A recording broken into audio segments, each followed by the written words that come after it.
वहां पर मौके पर हमें कोई उपद्रव नहीं करना था, हमें तो खाली अधिकारी को बुला के बताना था कि श्रीमान इसको चेक करिए नियम कायदे से बन रही है क्या, और नियम कायदे से बन रही है तो बनवाइए और बिना नियम के तो रोक ही दीजिए। हम कह के चौराहे पर आ गए, उन्होंने उसके बाद इतनी गंदी गंदी अभद्र भाषा में गालियां देके ऐसे शब्द बोले जो मैं यहाँ मीडिया में कतई नहीं कह सकता, लेकिन उनका जो परवरिश है वो उस गालियों के माध्यम से पता चलती है।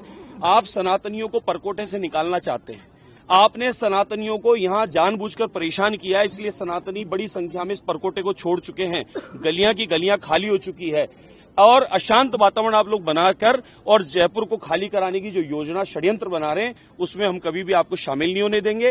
राजस्थान मुख्यमंत्री भजनलाल शर्मा साहब को मैं धन्यवाद देता हूं, भाजपा के सुशासन को धन्यवाद देता हूं कि आप अशांत क्षेत्रों के लिए जो विशेष बिल ला रहे हैं उस बिल की आने से हम लोग यहाँ सनातनी शहर में परकोटे में सुरक्षित रह पाएंगे, न तो हमारे घर के बाहर जिंदा जानवर कट पाएगा, न हांडी चढ़ पाएगी, न दुर्गंध फैल पाएगी और न इस प्रकार से कोई उपद्रवी हमारी जमीनों को छीनने का प्रयास करेगा और हमें डरा धमकाकर शहर से निकालने का जो प्रयास किया जा रहा है।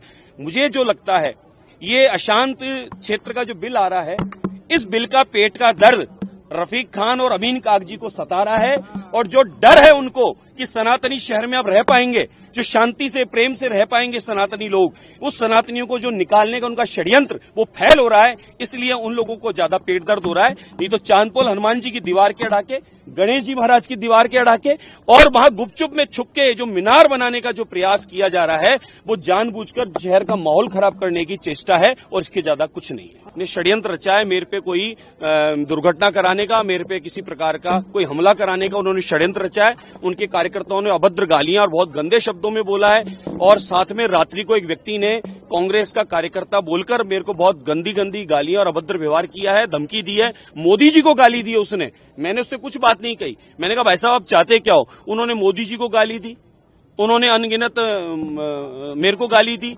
अनगिनत हमारी भाजपा को अपशब्द बोले। हमने तो इस प्रकार का न तो कांग्रेस बीजेपी करने गए थे, हमने तो ये कहा कि वहां पर अगर नियम कायदे से जमीन आपकी है तो आप बनाओ। सरकार की जमीन पर अचानक मीनारे बना रहे हो। मेरे तो यहाँ संकट मोचन हनुमान जी के पास में जेडीए की जमीन पे इसी प्रकार से आप लोगों ने कब्जा करके बड़ी सारी मीनार खड़ी कर दी जो जेडीए के नाम बोल रही है। जमीन कागज मेरे पास है। आप चारों तरफ यही काम करना चाह रहे हो, सरकारी जमीनों पर बस कब्जा करना है। ये तरीका ठीक नहीं है आपकी प्रार्थना का। आपको प्रार्थना करनी है, अपने देवता की आराधना करनी है, तो आप इस प्रकार से कब्जा करके न करो। आपसे हाथ जोड़ के मेरी प्रार्थना है। शहर का माहौल आप खराब करना चाहते हैं, परकोटे में भय का वातावरण बनाना चाहते हैं, परकोटे से सनातनियों को निकालने के लिए जो षड्यंत्र आप रच रहे हैं उसे षड्यंत्र को हम सफल नहीं होने देंगे। अशांत बिल जो आ रहा है उसको आप रोकना चाहते हैं, उस बिल को पास होगा और उस बिल के नियम कायदे से आप इस प्रकार की घटनाएं दोबारा करने की स्थिति में भी नहीं होंगे।